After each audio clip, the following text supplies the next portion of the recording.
It was actually kind of a frustrating experience at first, I'm not gonna lie. Like everyone else, I started out with one of those little PV practice amps, and obviously it didn't sound terrible, but because it's a practice amp, it's more or less designed in such a way that you can make out every single little note so you can hear clearly when you're making mistakes and whatnot. And even though the EQ does make a difference, it's definitely not as sensitive as you would find on a lot of amps. A lot of good amps will actually give you a fair bit of variety when you change the EQ. And on practice amps, you don't always have that luxury. I think it's probably first or second Christmas after starting guitar, my grandma got me a fuzz pedal, and which I'm eternally grateful for. It was a Boss fuzz pedal, and unfortunately, it's not the greatest sounding pedal in the world. I used it for a while, and enjoyed just the fact that I had a fuzz pedal. But when I kind of began to realize its limitations, I thought, this isn't as good as what I hear Jimi Hendrix and other guys doing with fuzz pedals. In fact, it's not even sounding as good as the Beatles, and that was like early 2000s compared to the 60s. So what went wrong? What went wrong, boss? You tell me. But anyway, that was kind of cool for a while, like I said, but ultimately kind of frustrating. And it was sort of cool to play with, turning on the overdrive on the amp and then mixing that with a fuzz, and that would give you all kinds of cool little feedback sort of effects. So that was fun to play with for a while, but it didn't really last. And I think around that time, sort of started getting into recording. We had a digital 8-track that I picked up, and along with a drum kit for Adam. And I think we tried direct sounds and that kind of thing.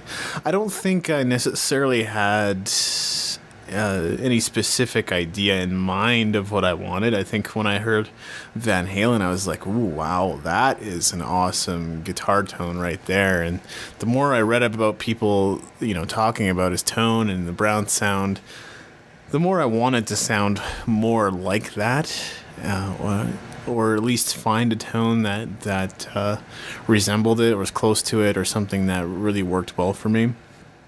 So, those early practice amp days had kind of ended, and I think the next thing that I picked up was the PV Transformer 112, which in retrospect was actually probably one of the best sounding amps that I've had, surprisingly.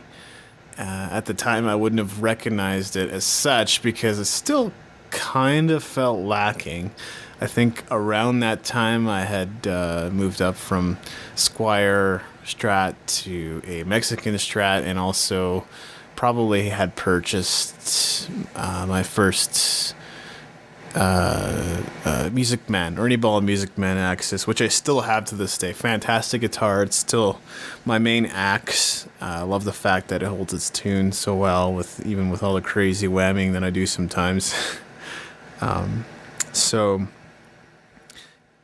basically had experimented with the two guitars and kind of went back and forth for a while, and ultimately really kind of gravitated towards the Axis. But it was kind of a long process because for a while the action to me kind of felt better on my Strat than my Axis, and I was kind of like, that's weird. This is a more expensive guitar. Why does the action feel so high by comparison? But I kind of got over that, and I kind of figured out it was probably more or less just a difference in the neck or the fretboard.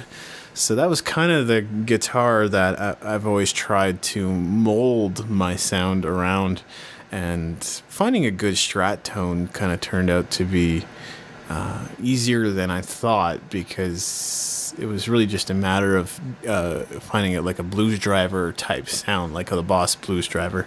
Maybe not so much the new ones, but kind of the classic sort of blues driver type sound with a kind of a high end. Sounded pretty good to me. So anyway, the PV Transformer kind of stayed in my collection for quite a while, And I think when I had started playing with Lightly Toasted Touche, that's when got my first cab and head, and which were Marshall, and I think it was a valve state head of some kind. Basically, one of the more lower end, affordable amps. It sounded better to me than the MG, which I kind of compared it to against in the store. I'm not sure how it measures up, honestly, because I had tried like an MG combo amp, which I thought sounded great. I think it had two speakers in it and actually had a stereo delay and stuff like that. To me, that amp sounded great, but somehow in head form, it just sounded really kind of muddy to me, and it was sort of a trendy tone. I at least in my opinion at the time, that your guitar tone was a little more geared towards kind of a muffly metal sort of tone, which was never really my thing. I always needed a little more high end and clarity than that. And that's a hard thing to get, a hard thing to ask of any amp, of any effects pedal, honestly, to get a beefy low end and then clarity out of your high end, the kind of tone that Eddie Van Halen always seemed to be getting. And there were some secrets to that, but more on that later. So the valve state was cool in the sense that, I used it for live shows and kind of had that stage presence, but did it sound good in the studio?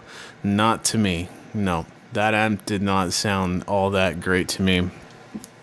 And we used it on the Lightly Toasted Touche album.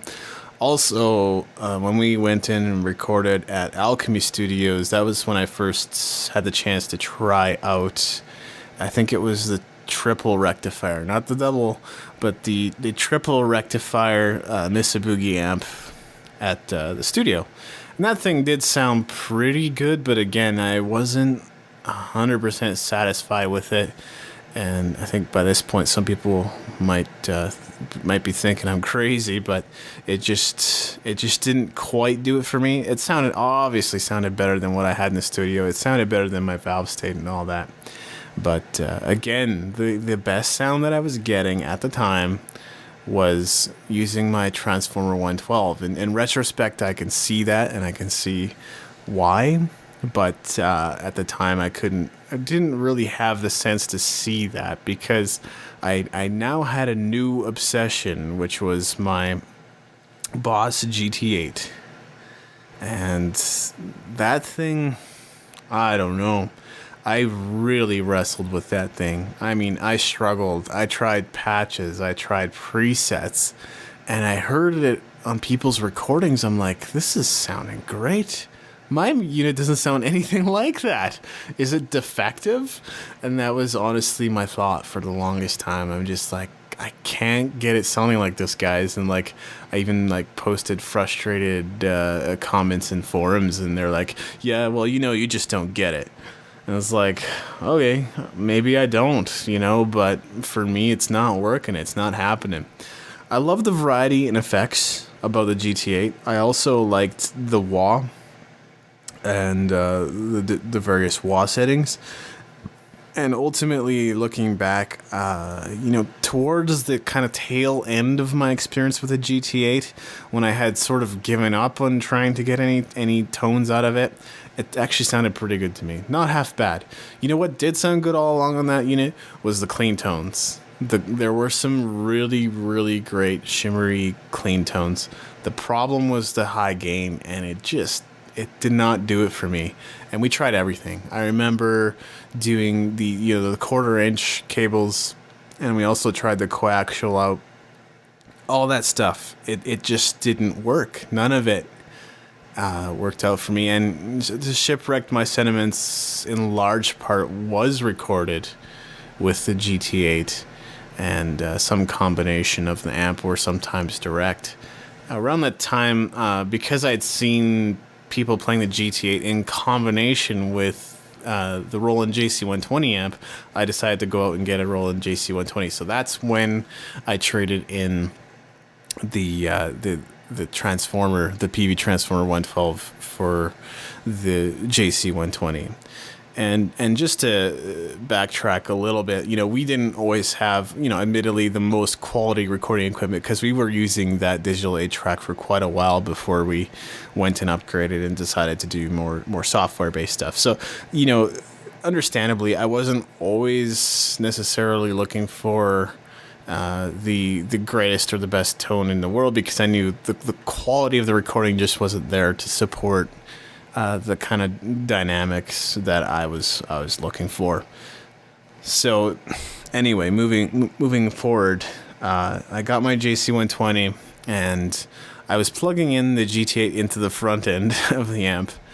It just did not sound good. I mean, clearly that, even though it did have a setting where you could put it through the front end of an amp, that unit just was not designed to put in the front end. It was designed to put in the amp's return, and that's how it sounded best, even though it didn't sound fantastic or amazing or great. That's how it sounded best. And like I said, towards kind of the tail end of my experience, I was like, it's not bad, but there's something lacking here. Something lacking about this digital unit. And I gave up on it. I sold it. And I really don't regret that, honestly. And the JC120 was cool amp. It's a great amp. I did ultimately ended up trading it for some awesome guitar pedals with Pat, but which you might think I'm crazy. But that, it was good for recording in the studio and a couple of other things. It was super bulky. It was huge. It had a lot of overhead, so you could get a ton of volume out of that.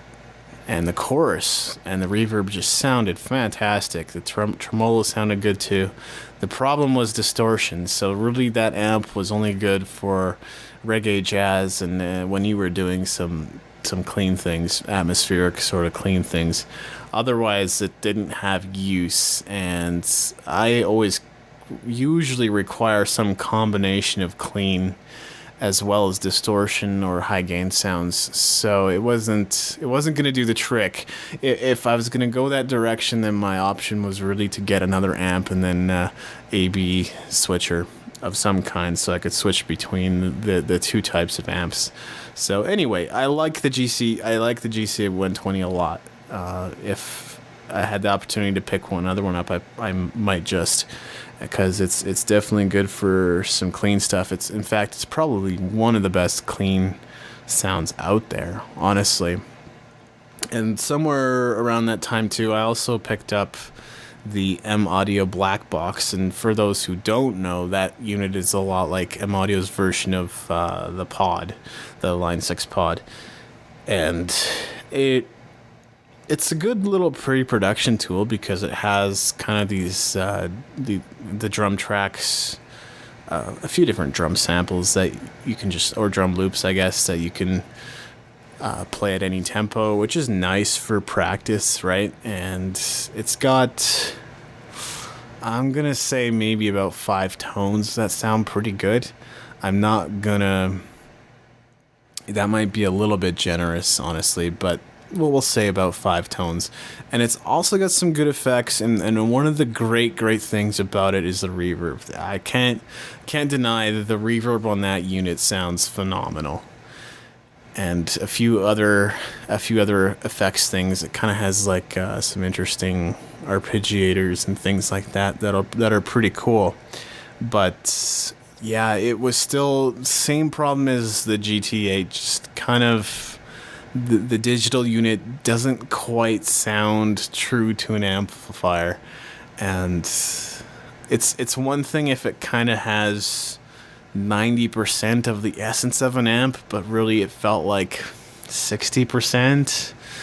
Kind of same with the GT8. It's still kind of lacking that thump, that low end. It's also lacking that high shimmery end as well. So ultimately, I think it sounds better than you've heard me talk about using software, using VST plugins for guitar. the M Audio black box actually, to me, on all the mixes I did on like Demos 2010 and stuff like that, sounds better than anything else I did.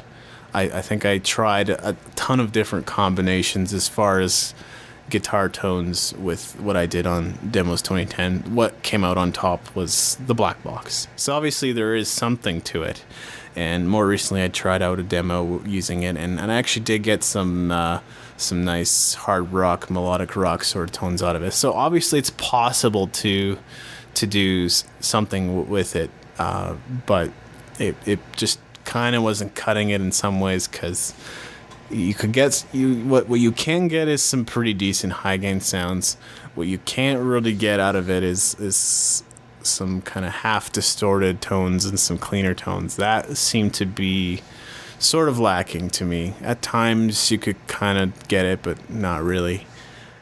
One other thing that I guess I sort of understand now, but I didn't at the time, was that the black box, it has you can make adjustments on the treble and the bass.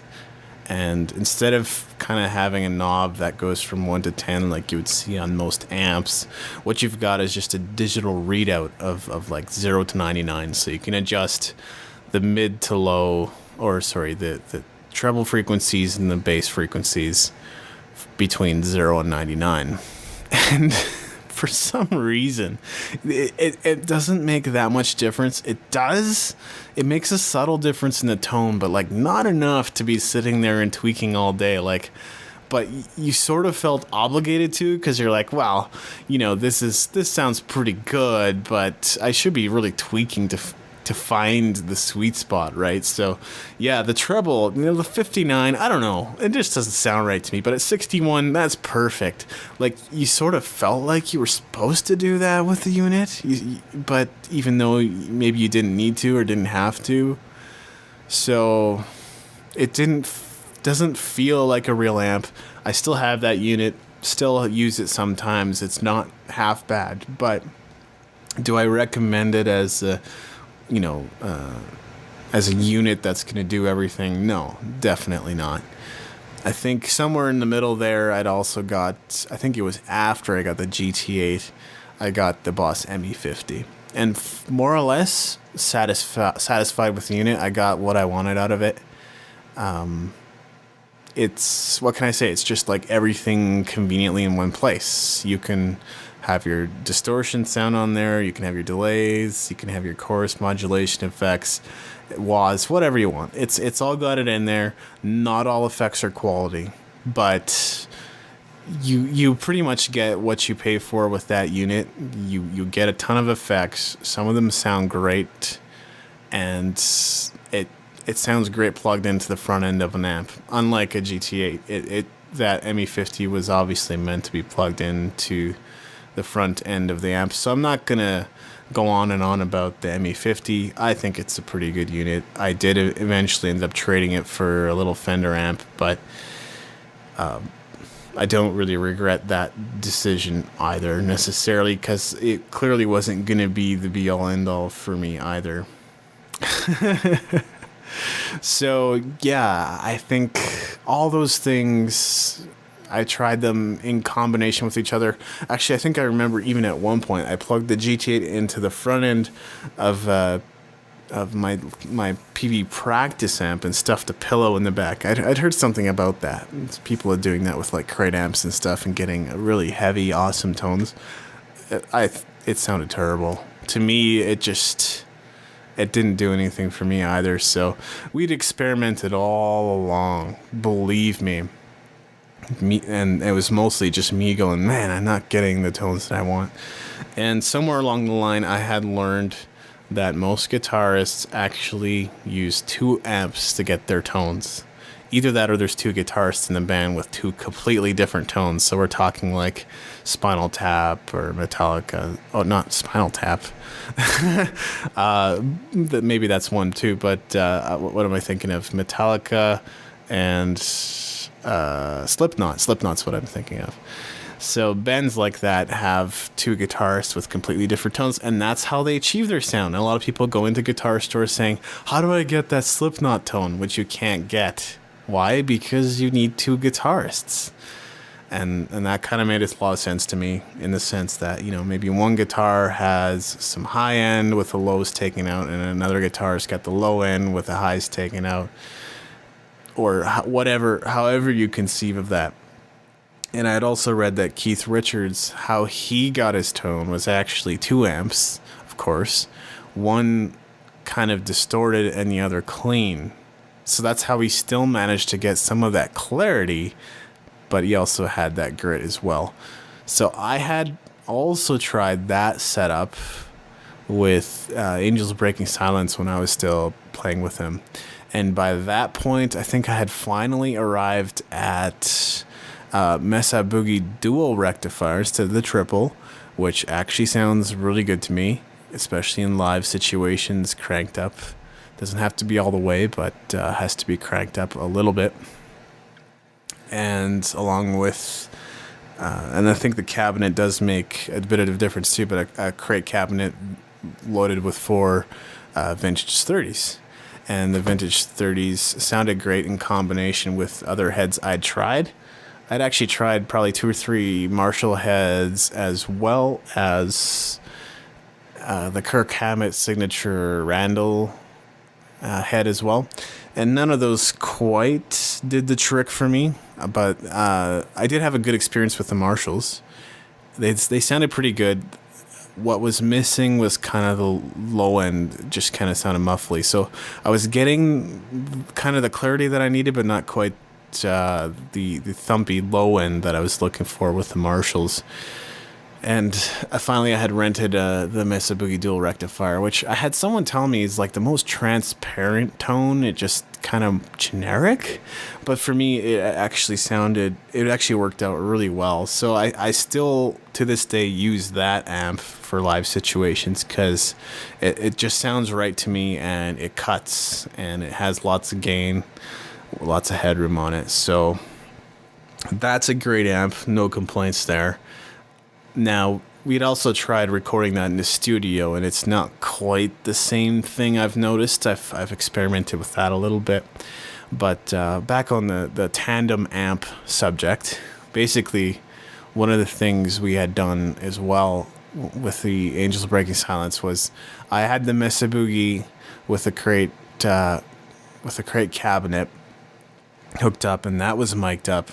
And then I also had the JCA 120 on the side mic'd up as well, and I think one was mic'd up with like an SM58, the other one was mic'd up with a condenser, large diaphragm condenser. So the combination of those two created some interesting results.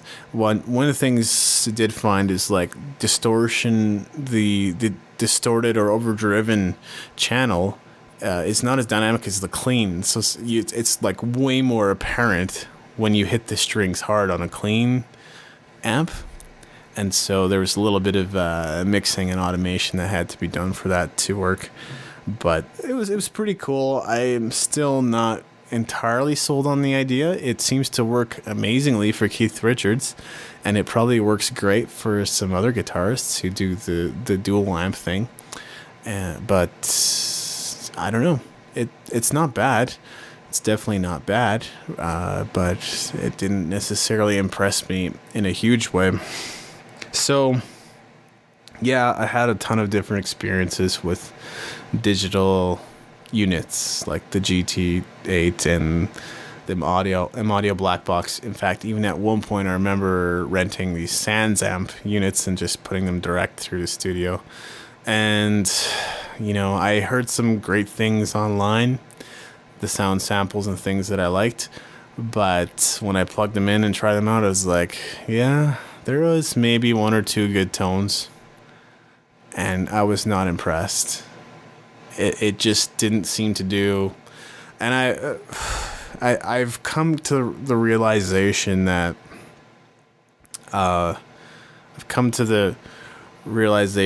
you shouldn't depend on the things you hear online, whether that's like YouTube recordings or the sound clips that I have posted on their website, because I recorded in ideal circumstances, whatever that may be. A great sounding room with 1/4-inch cables that were custom built and custom designed and would cost you $100-$200 a pop, and EQ'd and compressed and all those kinds of things.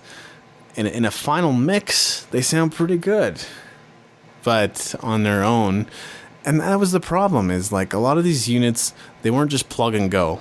You couldn't just plug them in and have it sounding great right away. And that was usually a pretty strong indicator for me whether or not I would buy it or try it out.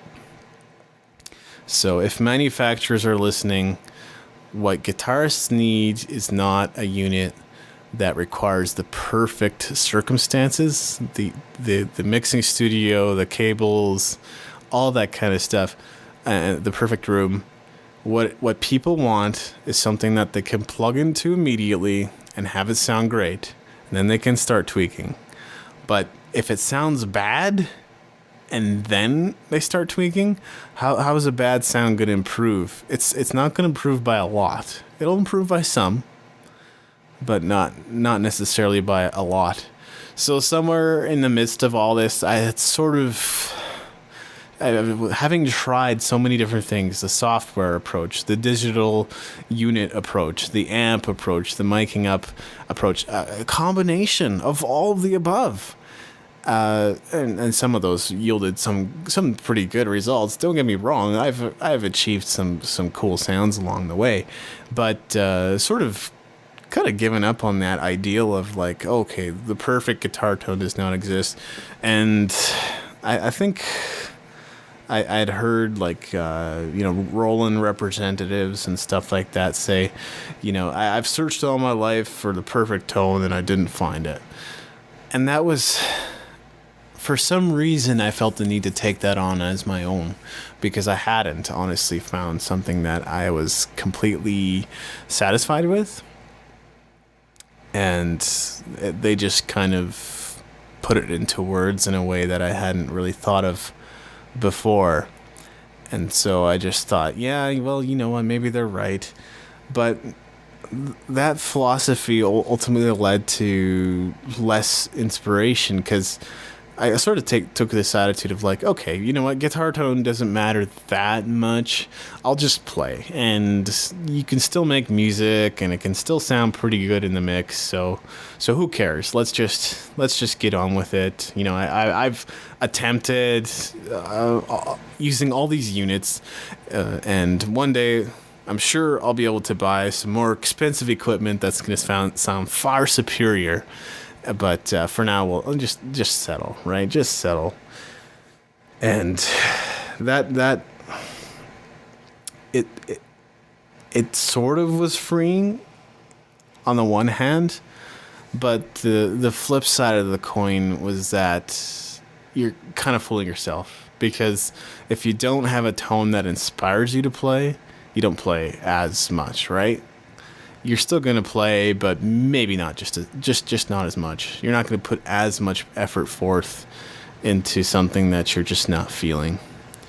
And so that was my early wrestle and struggle with all the recordings I did, whether it was Lightly Toasted Touche, whether it was solo stuff, whether it was with Angels Breaking Silence or any other side projects that I took on. Wasn't completely satisfied with the tones I was getting. And more recently, I've actually gotten some pretty cool tones as far as like acoustic guitar.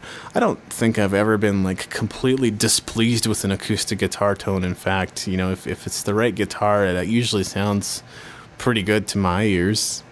And even electric stuff, on occasion, I've gone direct and added a couple effects, just some subtle delay and distortion, and you know what? It sounded great.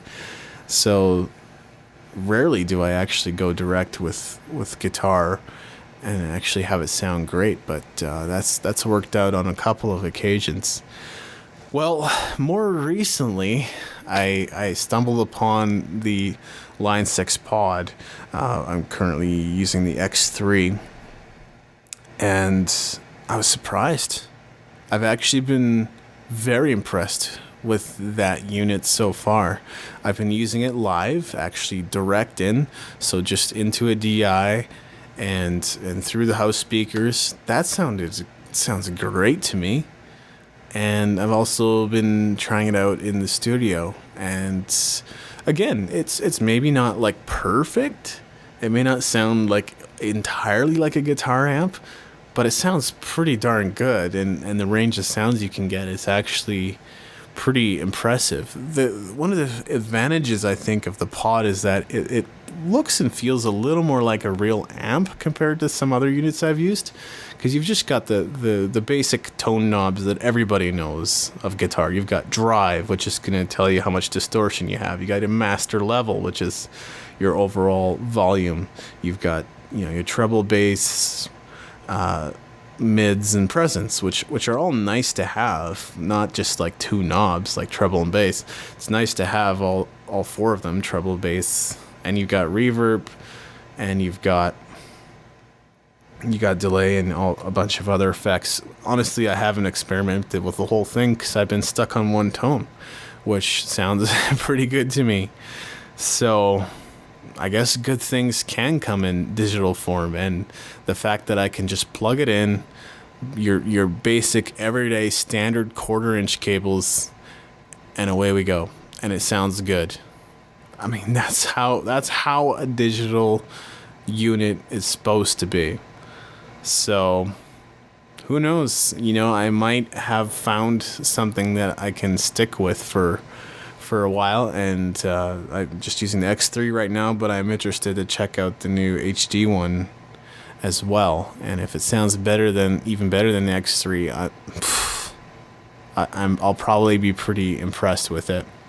And one other unit that I've been meaning to and wanting to check out is the Zoom G3, and it's actually a very affordable unit, probably about $200 in that range, depending on where you're buying it from or where you're looking. But I've heard sound clips, and again, I'm not completely dependent on what I hear online, but especially since like YouTube and other MP3 clips tend to be compressed in some form or another. It's not the genuine sound that you're getting.